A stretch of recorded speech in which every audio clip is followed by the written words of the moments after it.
சபைக்காலங்கள் நிறைவேறிய பின் மிருகம் அடையாளம் காட்டப்பட வேண்டும்.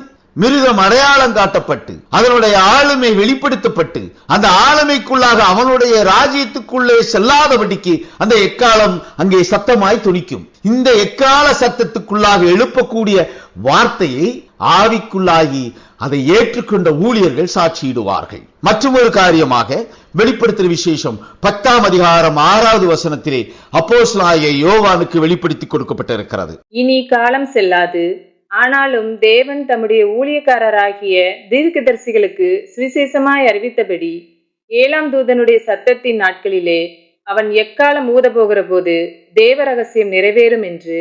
இங்கே மற்றொரு எக்கால சத்தம் தொனிக்கிறது. அந்த எக்கால சத்தம் 7வது தூதனுடைய நாளிலே தொனிக்கக்கூடிய சத்தமாக காணப்படுகிறது. இந்த 7வது தூதனுடைய நாளிலே தொனிக்கப்படக்கூடிய அந்த சத்தமானது தேவ ரகசியத்தை நிறைவேற்றுகிற ஒரு சத்தமாக காணப்படும். இங்கே புறம்பே இருக்கிறவர்களுக்கு அது காணப்படக்கூடிய காரியமாக எப்படியாக காணப்படும் என்றால் அது வெறும் எக்கால சத்தமாக மாத்திரமே காணப்படும். அதற்குள்ளாக அனுப்பப்படுகிற வார்த்தை அறியத்தக்கதாக இராது.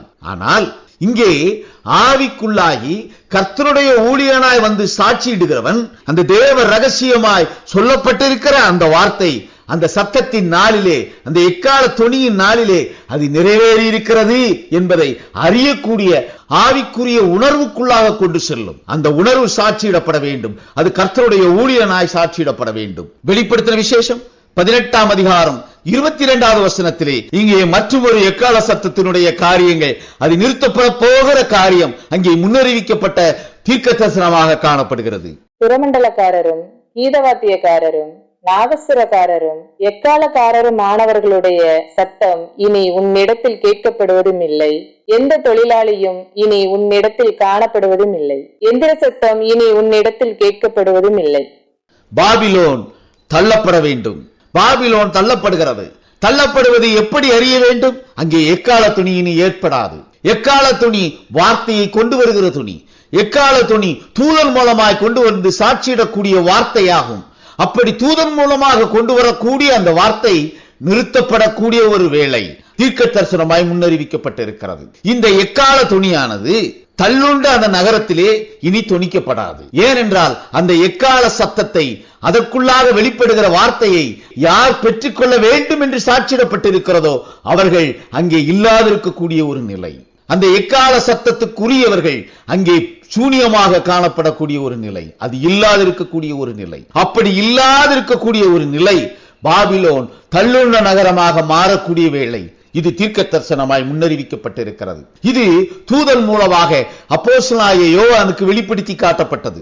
அப்படி வெளிப்படுத்தி காட்டின இந்த தீர்க்க தரிசன வார்த்தை நிறைவேறும் பொழுதும் தூதன் மூலமாக வந்து அந்த நகரம் தள்ளுண்டது சாட்சியிடப்படும். தூதன் மூலமாக வந்து அந்த நகரம் தள்ளுண்டதை சாட்சியிடக்கூடிய வேளை எக்கால துணி நிறைவடையக்கூடிய வேளை. அதன் பின்னர் அந்த நகரம் தள்ளுண்டதென்றும் அந்த நகரத்திலே எக்கால துணி இனி ஒரு காலம் துணிக்காது என்றும் கர்த்தர் சாட்சியிடக்கூடிய சாட்சியின் துணியாய் அது துணிக்கும். கிறிஸ்துவுக்குள் அருமையானவர்களே, இந்த பாபிலோன் நகரம் தள்ளப்படக்கூடிய வேளை, புறஜாதி கிருபையை இழந்திருக்கிற வேளை, புறஜாதிகளை கிருபையை இழந்திருக்கக்கூடிய வேளையிலே எக்கால துணி இனி துணிக்கப்படாதிருக்கக்கூடிய வேளையாகும். கடைசி எக்காலம் துணிக்கப்படும். அப்படி கடைசி எக்காலமாய் துணிக்கக்கூடிய அந்த எக்கால சத்தத்துக்குள்ளாக அனுப்பக்கூடிய வார்த்தை கடைசி ஏற்பாட்டிலே எழும்பக்கூடிய எச்சரிப்பின் சத்தமாகவே அது வெளிப்படும். அப்படி வெளிப்படக்கூடிய அந்த வார்த்தையை கர்த்தருடைய தூதன் மூலமாக அறிவிக்கப்பட்ட அந்த எக்கால துணியை கர்த்தருடைய ஊழியக்காரர்கள் விசுவாசித்து அதற்குள்ளாக அவர்கள் சாட்சியிடுவார்கள். அந்த சாட்சியை அங்கீகரிக்கவன் கிறிஸ்துவுக்குள்ளாகி கிறிஸ்துவனுடையவனாய் எடுத்துக் கொள்ளப்படுவான்.